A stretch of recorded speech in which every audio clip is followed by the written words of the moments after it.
주님, 이 시간 저희와 함께 해주시고 저희 사이를 지나가시고 저희에게 친히 말씀해 주셔서 이 시간을 통해서 우리가 부르심과 따른 사역의 의미를 충분히 알고 우리 삶을 되돌아볼 수 있는 그런 시간을 허락하소서. 우리 주 그리스도를 통하여 기나이다. 아멘. 성부와 성자와 성령의 이름으로. 아멘. 네, 여러분들 이번에 중신 하시는 분들이 계신 건가요? 이번에 받으신 분 최근에 언제 하신 거예요? 응? 9월에요? 6월에. 최근에 중신하신 분 누구세요? 6월에? 축하드립니다. 꽤나 다니셨구나.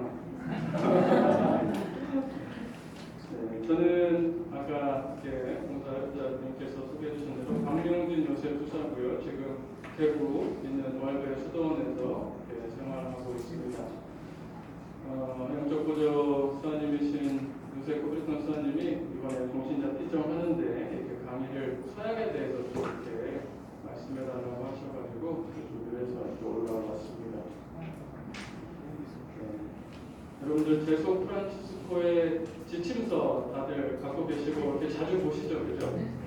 네, 거기에 회칙도 있고 회원도 있고 또 기도문도 있고 성가도 있고 모든 게 다 있습니다.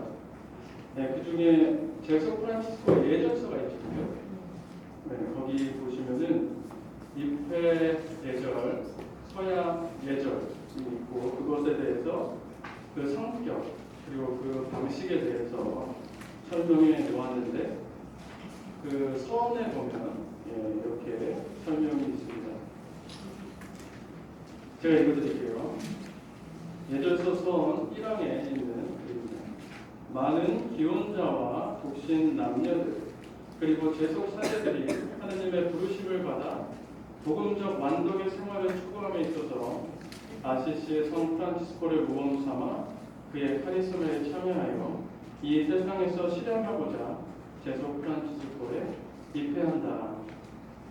여러분들 입회하실 때 이런 마음이 있으셨습니까? 네, 공식적으로 이런 마음이 있으신 거예요, 그때? 그는 예수 그리스도를 더욱 충실히 따르기 위해 형제 안에서 복음을 살기로 약속하고 세례의 고귀한 선물을 분명히 드러내고 더욱 충만하고 풍요롭게 완성해 나간다. 이 글에서 알 수 있는 것처럼 제소 프란치스코 회원의 입회는 어떻게 이루어진다고요? 먼저 하느님의 부르심을 받아서 이루어지는 것입니다. 또 입회의 목적이 나와 있죠. 성 프란치스코의 카리스마를 이 세상에 실현하는 것이다라고 나와 있습니다. 그리고 서약을 통해서 복음을 살기로 약속하는 것을 우리가 서약 안에서 하게 되지 않습니까? 그 서약 안에서 그 서약을 통해서 그 형제 안에서 예수 그리스도의 복음을 더욱 충실하게 따르기를 약속을 하는 것이죠. 이 서약으로서 세례의 은총을 더욱 분명하게 드러내고 더욱 충만하게 풍요롭게 완성해 나간다라고 할 수 있겠습니다. 이 예전서 서한 1항이 오늘 강의의 주제라고 보시면 돼요. 하느님의 부르심에 대한 얘기 나오고 그 다음에 약속하는 그 서약에 대한 이야기가 나오고 이 서약을 얘기하는데 세례에 대한 이야기도 나옵니다. 세례에 대해서도 잠깐 이야기할 텐데 이 서약과 세례가 어떤 관계인가 그런 것들을 알아보게 될 것입니다. 그래서 오늘 이렇게 보면은 서약하기 전에 하느님의 부르심을 받아서 여러분들이 제소 프란치스코에 입회하셨다고 했잖아요. 그 부르심이 있었고 여러분들이 그 부르심에 따르고자 응답한 결과로 여기 계신 거지 않습니까? 그래서 우리가 사역 전에 부르심과 따름에 대해서 알아보도록 하겠습니다. 저는 중학교 1학년 때부터 고등학교 3학년 때까지 예비신학생 모임을 다녔습니다. 초등학교 때부터 신부님 가까이서 복사를 하면서 왠지 모르게 신부님이 되고 싶다는 그런 생각이 들었죠. 그리고 나서부터 계속해서 그 꿈을 키워 나갔습니다. 근데 뭐 특별하게 키워 나간 건 아니고 그 나이에 한 달에 한 번씩 예심 모임에 나가면서 성당의 동기들과 함께 한 달에 한 번씩 나가면서 그 꿈을 키워 나갔죠. 예심 모임 다니는 게 뭐 저도 그렇고 제 동기들도 그렇고 상당히 재미있는 일이었습니다. 한 본당에서 7, 8명이 이렇게 몰려 다녔었는데 본당에서 이제 차비도 주고 점심값도 주고 그랬었거든요. 다른 본당들은 뭐 많아야 당시에 5명이 넘기 쉽지 않았었는데 저희 본당에서 거의 10명 가까이, 그것도 거의 매달 출석을 하니까 담당 뭐 수녀님이나 목사님들이 좀 이렇게 예뻐했던 기억도 납니다. 주일 아침에 일찍 일어나서 이제 신학교가 있는 해화동까지 가야 했습니다. 9시인가 9시 반인가 모임이 시작했는데 저희는 모임 시작보다 훨씬 일찍 도착했죠. 왜냐하면 모임하기 전에 들러야 하는 때가 있었기 때문입니다. 좀 더 일찍 도착하려면 저희 집에서 한 7시쯤 돼서 이제 출발했어야 되는데 그 어린 나이에 주일 얼마나 자고 싶었겠습니까? 그것도 다 이겨내고 동기들과 함께 일찍 일어나서 해화동 신학교에 모임 거의 1시간 전에 도착한 이유가 뭐였을까요? 해화동이 어디 있죠? 대학로 있잖아요. 대학로 아침 8시쯤에 뭐가 있겠습니까? 저희 동네에는 없었던 아주 최신형 게임기가 있는 오락실에 있습니다. 그 당시에 이제 직접 이렇게 뭐 총 들고 쏘는 거 아니면 앉아서 운전하거나 오토바이 이렇게 하는 거 저희 동네에 없었는데 해화동에 있었어요. 친구들과 이제 그거 하려고 아침 일찍 일어나가지고 기억이 납니다. 그럼 밥값도 받고 차비도 받았잖아요. 차비는 아낄 수 없는데 밥값은 아낄 수 있지 않습니까? 밥값을 아껴서 게임을 한번 하는데 매달 가다 보니까 이제 그 게임이 어느 정도 적응이 되면 그 게임이 이제 저희 동네로 들어오는 거예요. 그때 이제 나 이거 해봤어 말할 수 있는 그런 어떤 부탁이 있었습니다. 그래서 그 당시에 농구가 유행을 했었습니다. 모임 후에 다른 본당 애들하고 학교에서 농구 시합도 하고 그랬습니다. 친구들 중에 저는 그러지 않았는데 운동을 좀 이렇게 좋아하고 잘하는 친구들이 있어서 자주 이기기도 하고 평소에 잘 볼 수 없는 그런 다른 본당 친구들과 이렇게 재밌게 놀 수 있었죠. 그리고 이렇게 예심 모임을 끝나고 나와서 점심을 먹으러 보통 이제 짜장면집에 갔는데 해화동 로컬에 짜장면집 하나 있지 않습니까? 금문이라고 그러는데 그 당시에는 저희 동네에서는 쉽게 볼 수 없었던 왠지 모를 그 어린 마음을 봤었던 고급스러움이 있어서 짜장면이 더 맛있게 느껴졌던 기억이 납니다. 뭐 예심 모임에 먹고 놀려고 간 건 아닌데 그런 건 많이 기억이 납니다. 아무튼 그렇게 6년을 교구 예심 모임을 나갔어요. 그러다가 고등학교 3학년 여름방학쯤에 본당 수녀님이 저한테 슬며시 다가오셨습니다. 그 수녀님이 프란치스코 수녀의 소속 수녀님이셨거든요. 저에게 이제 수도 생활이 있다는 것을 가르쳐 주셨습니다. 그리고 성소 담당 신부님을 소개해 주셨죠. 그 당시에 저는 이제 수도회가 뭐 어떤 곳인지, 뭐 하는 곳인지 잘 몰랐고 프란치스코 성회도의 이름만 들어본 정도였어요. 수도회 소개 팜플렛을 보고 담당 신부님을 만나보기로 했었죠. 성소 담당하시던 수사님하고 이렇게 연락이 닿아서 수사님이 이제 저를 보러 저희 동네로 오셨죠. 저희 동네 초등학교 앞에서 만나기로 해가지고 저 이제 초등학교 앞에서 당시 국민학교였는데 거기 기다리고 있다가 이제 그 수사님이 저기서 이렇게 오시는 거에서 저는 정문에 있었고 그때를 회상하시면서 하시는 수사님 말씀이 자기가 초등학교 앞으로 가는데 저기 한 아이가 서 있고 제 뒤로 밝은 빛이 이렇게 떠오르더라고요. 그 빛이 온 동네를 덮었다고. 그래서 바로 이 아이가 알았는 생각이 믿거나 말거나 하여튼 그 사람이 그렇게 말씀하셨어요. 그 사람이 진짜로 있어야 줄 모르겠어요.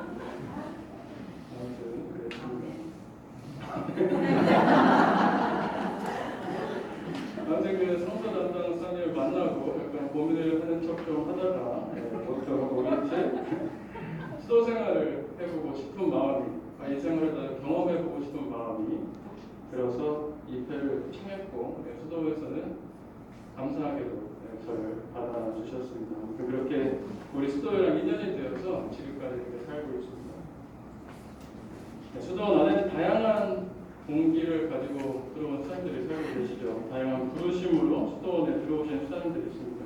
스님들도 마찬가지고 교구 신부님들도 마찬가지죠.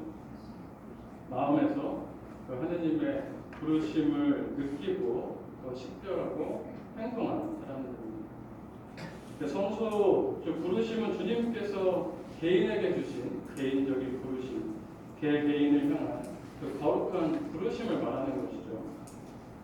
그 생활을 하고 싶다는 원이, 이 수도 생활을 하고 싶다는 원이 그것이 마음속에서 지속되는 것입니다.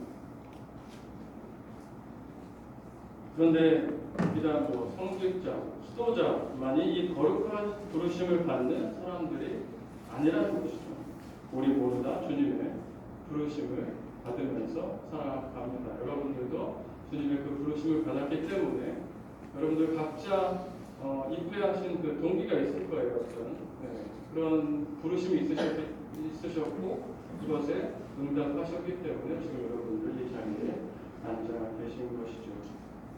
그래서 각자의 삶의 자리에서 주님을 사랑하면서 사랑을 실천하면서 그렇게 살면 모두 다 거룩한 부르심을 받고 있는 것이라고 말할 수 있겠습니다. 그래서 방금 말씀드린 이 부르심에 대해서 좀 더 자세하게 알아보도록 하겠습니다. 먼저 부르심은 사랑의 대화다. 이 하나님께서 부르시는 사랑의 대화가 성직자 수도자에게만 그렇게 사랑의 대화를 건네시는 건 아니잖아요. 우리 모두에게 건네십니다. 여러분 각자에게 건네시고 그래서 부르심은 사랑의 대화다라고 일단 정의를 하고 부르심에 대해서 알아보겠습니다. 부르심을 할 때 보통 성소라고 해서 수도자로의 부르심, 사자로서의 부르심을 생각하게 됩니다. 그렇게 생각하면은 저는 이미 수도자이고 사제가 됐고 그럴 것에 대한 부르심이 있었는데 그 부르심에 응답한 결과가 여기 있죠. 그렇다면 나에게 이 부르심은 끝이 났는가? 사제가 됐고 수도자가 됐고 그랬으면 저에 대한 그 부르심은 끝났습니까? 좀 그렇죠? 그렇지 않습니다. 먼저 말씀드리면 이 길을 걸으면서도 하나님의 부르심은 계속된다는 것이죠. 제가 어떤 수도자, 어떤 사제가 되는가에 대한 그 물음과 들음, 그것은 계속 되어야 한다는 것이고 그런 의미에서 부르심은 현재 계속되는 현재 진행형이라는 것이죠. 여러분들도 마찬가지입니다. 하나님의 부르심에 응답해서 제속 프란치스칸으로서 일생 동안 프란치스칸 영성을 세상 속에서 살아내게 되는데 서약을 함으로써 그 부르심이 끝났는가라고 질문을 던졌을 때 그렇지 않다라는 것이죠. 어떤 프란치스칸이 되느냐, 하나님은 내가 어떤 사람, 어떤 당신의 자녀가 되는가에 대해서 계속해서 나를 부르고 계신다는 것입니다. 그런 의미에서 부르심은 이렇게 하나님께서 우리 모두와 관계 맺으시는 방법이라고 할 수 있겠습니다. 매일 우리에게 찾아오시고 우리에게 말을 건네시는 것이죠. 거창하게 어떤 목표를 갖고 예언자들처럼 그렇게 부르시는 것만이 아니라 매일 작은 일상에서 우리를 부르고 계십니다. 누가 부르시는 것이죠? 하나님이시죠. 부르시는 분은 하나님이시고 이 관계를 시작하신 분도 하나님이시다. 2차 바티칸 공의 계시연장 2항에 보면 이런 글이 있습니다. 하나님은 당신의 넘치는 사랑으로 마치 친구를 대하시듯 인간에게 말씀하시고 인간과 사귀시며 당신과의 공동체를 이루도록 인간을 부르시고 받아들이신다. 모든 인간을 그렇게 부르시고 모든 인간을 그렇게 받아들이시는 것이죠. 넘치는 사랑으로 마치 친구를 대하시듯 우리 인간에게 말씀하신다라고 말하고 있습니다. 그리고 인간과 사귀신다라고 말하는 이 사귄다는 말을 우리가 보통 어떻게 씁니까? 남자, 여자, 남녀가 연애할 때 보통 쓰는 말이죠. 그런 관계, 하나님과 우리가 그런 관계라는 것이죠. 어떤 연애하는 어떤 그런 관계. 실제로 성경에서 하느님의 백성 이스라엘 백성을 무엇에 비교합니까? 신부에 비교하고 하느님을 신랑에 비유하는 말씀을 많이 있죠. 여러분들, 그래서 부르심은 하느님과 나를 묶는 그런 어떤 사랑의 관계라고 정의할 수 있겠습니다. 그래서 부르심에 대해서 성소에 대해서 얘기할 때 성직자, 수도자로서의 부르심만 생각하면 이제는 안 된다는 것이죠. 우리뿐만 아니라 여러분들 각자도 계속 부르시고 계시고 이 부르심은 바로 여러분들과 나누신 하느님의 사랑의 대화다라고 생각하시면 좋겠습니다. 그런데 연애할 때 한번 생각해 보십시오. 생각나십니까? 너무 오래됐나요? 뭐 신혼 때나 그럴 때 생각해 보시면 연인에게 내가 사랑하는 그 사람에게 내가 어떻게 말을 건네는가? 사랑 가득한 그런 눈빛, 말들을 건네지 않습니까? 하느님과 연애한다고 생각하시면 하느님께서 우리에게 그런 눈빛, 그런 말씀을 던져주신다는 거죠. 매일매일. 아까 말씀드렸지만 이스라엘 백성은 그 하느님의 사랑을 강하게 체험했습니다. 그래서 하느님은 신랑의 백성을 그분의 신부에게 비유하기로 했죠. 네, 그 관계를 잘 적어놓은 성경이 여기 있습니다. 아가서의 말씀이죠. 말하는 사람은 이제 이스라엘 백성입니다. 화자가 이스라엘 백성이고 여기서 말하는 내 연인은 누굽니까? 하나님이시죠. 제가 한번 읽어드리겠습니다.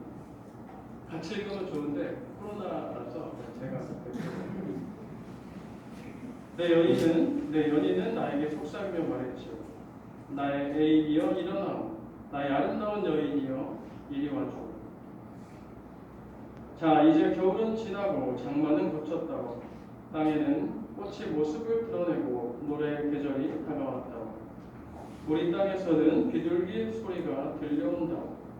무화과 나무는 이른 열매를 맺어가고 포도나무 꽃송이들은 향기를 내뿜는다고. 나의 애인이여 일어나오. 나의 아름다운 여인이여 이리 와주고. 바위 틈에 있는 나의 비둘기, 벼랑 속에 있는 나의 비둘기여 그대의 모습을 보게 해주어 그대의 목소리를 듣게 해주어 그대의 목소리는 달콤하고 그대의 모습은 어여쁘다고. 마치 하느님의 연애 편지 같지 않습니까? 그죠? 나의 애인이여 일어나. 나의 비둘기여 그대의 목소리를 듣게 해주어 그대의 모습을 보게 해주어. 하느님께서 우리에게 건네시는 그분의 마음, 그분의 말씀이라는 것이죠. 그래서 부르심에 대한 어떤 그런 깊은 의미는 다른 어떤 설명보다도 그 전에 이 사랑의 대화 그 자체라고 할 수 있겠습니다. 연애할 때, 사랑할 때, 그 관계 주도권을 누가 가지고 있습니까? 여자가 가지고 있나요? 남자가 가지고 있나요? 보통 더 많이 사랑하는 사람이 가지고 있죠. 그렇듯이 이 대화의 주도권은 누가 가지고 계실까요? 하나님이 가지고 계십니다. 요한 사도께서 말씀하시는 것처럼 내가 말하는 사랑은 하나님에 대한 우리의 사랑이 아니라 우리에 대한 하나님의 사랑입니다. 말하는 것이죠. 그래서 부르심은 무엇보다도 먼저 이 무상의 사랑으로서 내가 사랑받고 있음, 이 사랑에 대해서 내가 사랑으로서 그분께 대답하도록 부르심을 느끼는 것, 자신이 사랑받음을 발견하는 기쁨이 바로 부르심이라고 할 수 있겠습니다. 그래서 이제 부르심하면은 성직자, 수도자로서의 부르심이 아니라 우리 모두를 부르시는 하느님의 사랑의 대화다라는 것들을 이제 알고 계시면 좋겠습니다. 부르심이 이제 이런 거라는 것을 알았다면 이 부르심이 어떤 과정을 통해서 어떤 과정으로 우리에게 일어나는가 그 말씀을 중심으로 알아보도록 하겠습니다. 부르심은 사랑의 대화라고 우리가 정의를 할 때 이 대화 안에서 우리는 사랑받았다는 것을 느끼면서 사랑으로 대답을 하죠. 근데 하느님을 본 사람은 없습니다. 그죠? 누구를 통해서 알 수 있었습니까? 하느님을? 예수님을 통해서 우리는 하느님을 알 수 있죠. 예수님의 첫 동료들, 첫 제자들이 예수님을 통해서 하느님을 만나게 됩니다. 어느 날 아침에 예수님께서 호숫가를 이렇게 지나고 계실 때 그래서 그들의 삶의 현장에 하느님께서 나타나셨죠. 그들은 어부였습니다. 그죠? 어부였기 때문에 그물을 던지고 있었죠. 예수님께서 당신의 첫 동료들을 부르실 때 모습을 우리가 함께 보면서 부르심이 어떻게 생겨나는지 한번 알아보도록 하겠습니다. 그 말씀입니다. 마르코복음 1장 16절에서 20절의 말씀. 예수님께서 갈릴레아 호숫가를 지나가시다가 호수에 그물을 던지고 있는 시몬과 그의 동생 안드레아를 보셨다. 그들은 어부였다. 예수님께서 그들에게 이르셨다. 나를 따라오너라. 내가 너희를 사람 넘는 어부가 되게 하겠다. 그러자 그들은 곧바로 그물을 버리고 예수님을 따랐다. 예수님께서 조금 더 가시다가 배에서 그물을 손질하는 제베데오의 아들 야고보와 그의 동생 요한을 보시고 곧바로 그들을 부르셨다. 그러자 그들은 아버지 제베데오를 사꾼들과 함께 배에 버려두고 그분을 따라 나섰다. 네, 여기서 이제 예수님께서 그분의 첫 제자들을 부르시는 장면이죠.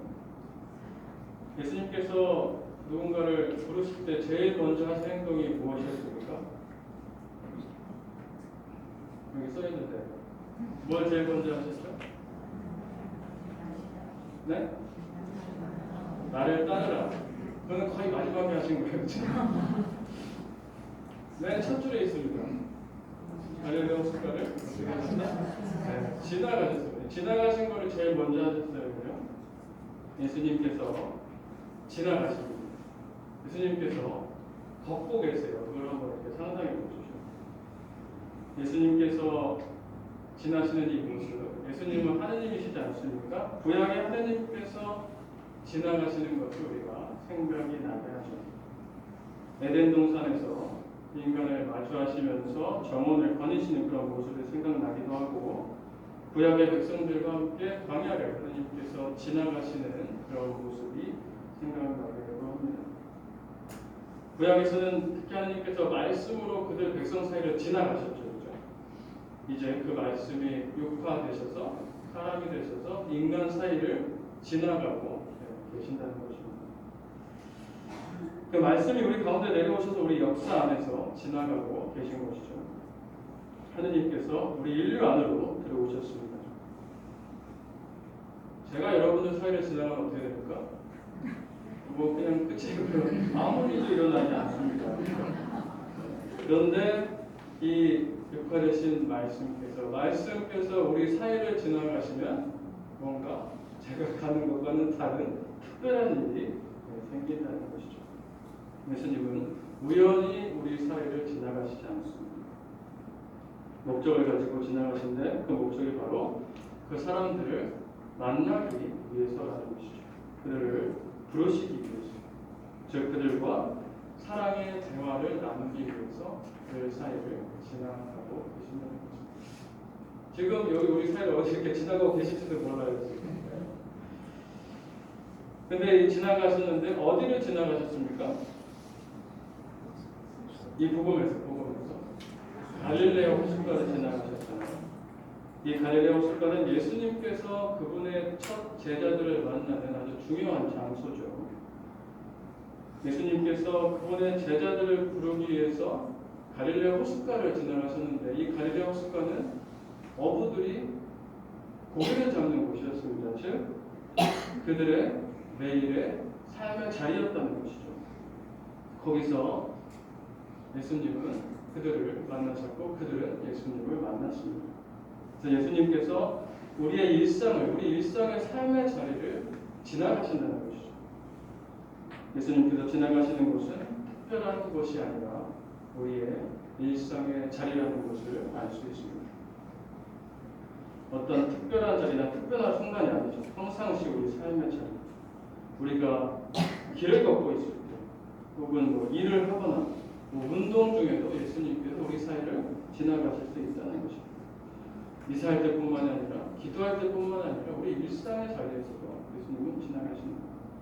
그래서 부르심을 받기 위해서 우리가 특별할 필요도 없고 우리가 특별한 사람일 필요도 없고 특별한 일을 할 필요도 없다는 것이죠. 왜냐하면 부르심에 대한 주도권은 우리에게 있는 것이 아니라 하느님께 있기 때문에.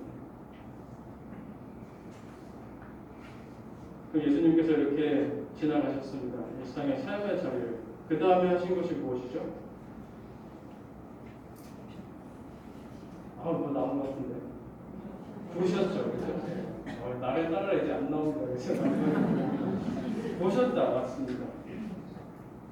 예수님께서 일상의 삶의 자리를 이렇게 지나가신 다음에 보시죠. 그분의 시선을 우리 각자 위에 이렇게 내려놓으십니다.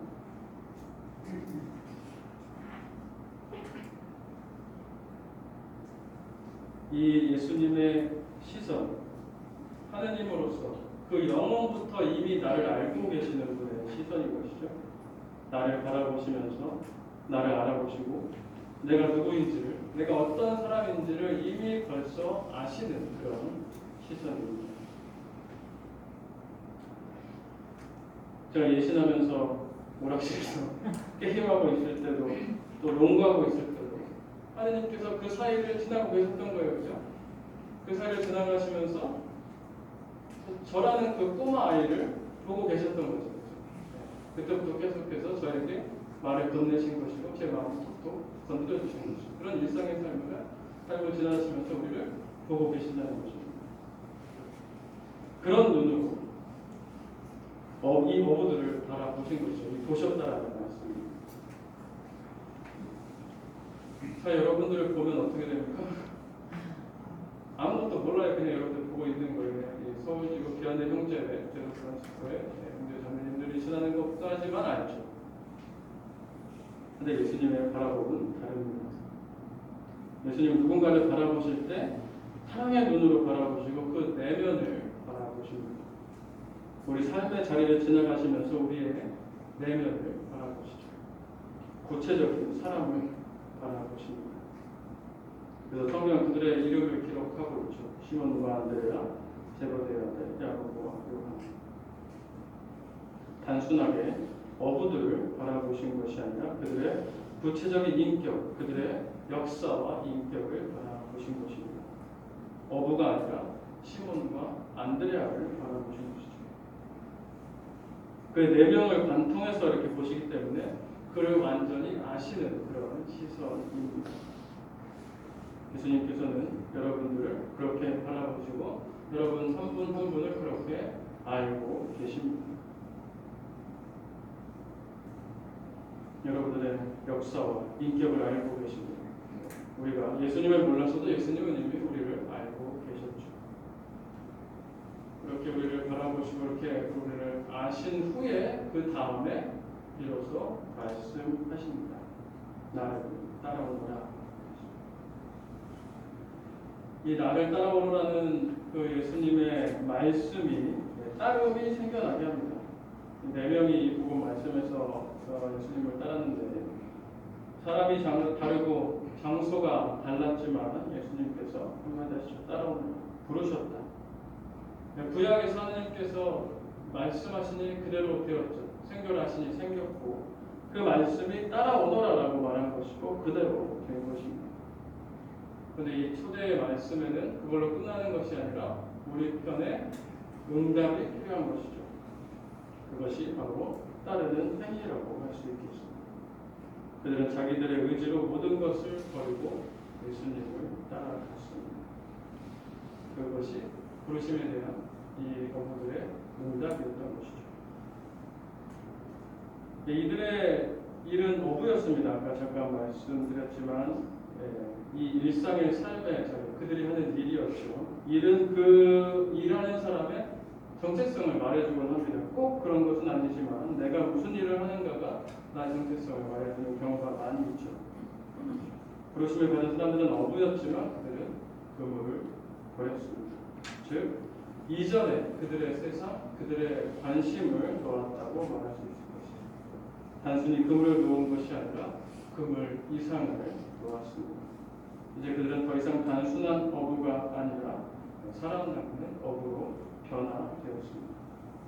예수님을 만나고 그분의 부르심에 응답하고 그들의 정체성이 그렇게 바뀐 것이죠. 그들의 관심, 그들의 세상은 단순히 이제 고기를 잡는 것이 아니라 예수님의 제자로서 사람 낚는 어부가 되는 것으로 변화되었습니다. 네, 여러분도 신앙인으로서 프란치스칸으로서 살아가면서 세상 안에서 평소처럼 일하고 평소처럼 살아가지만 여러분들의 정체성은 이미 변한 것입니다. 세례 때 이미 그리스도 자녀로서 변화되었고 제속 프란치스코 입회에서 사역함으로써 제속 프란치스칸으로서 어떤 정체성이 더 추가된 것이죠. 그래서 여러분의 관심은 세상 것에만 있는 것이 아니라 성 프란치스코의 그 정신 안에서 예수님의 말씀이 여러분들의 최고의 관심사가 되는 것입니다. 네, 이렇게 이 복음 말씀에 대해서 알아봤는데 정리를 하면 이렇게 할 수 있을 것 같아요. 네, 먼저 지나가시는 예수님의 그 행위, 영원하신 분이 우리의 역사 안으로 들어오신 것이고 여기서 말하는 갈릴레아 호수는 평상시 우리의 삶의 자리라는 것이죠. 보셨다라는 말씀은 이 영원부터 하느님께서 나를 알고 계신 그런 시선이라는 것. 그 시선이 우리 위에 머물고 그 후에 나를 따라오너라라는 말씀으로 나를 부르셨다는 것입니다. 사람 낚는 어부가 되게 하겠다고 말씀하셨는데 그것은 우리의 정체성이 변화되는 것을 말하는 것이다 라고 정리할 수 있겠습니다.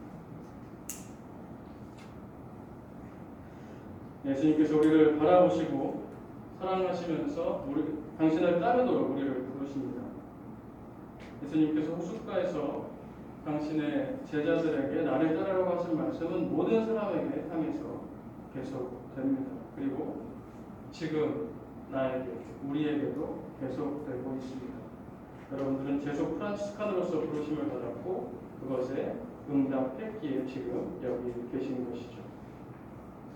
그렇게 예수님을 성 프란치스코 정신 안에서 따르겠다고 하는 여러분들의 응답, 여러분들의 대답이 어디에서 표현이 됩니까? 그 따르겠다는 응답은 바로 서약에서 표현이 되는 것이죠.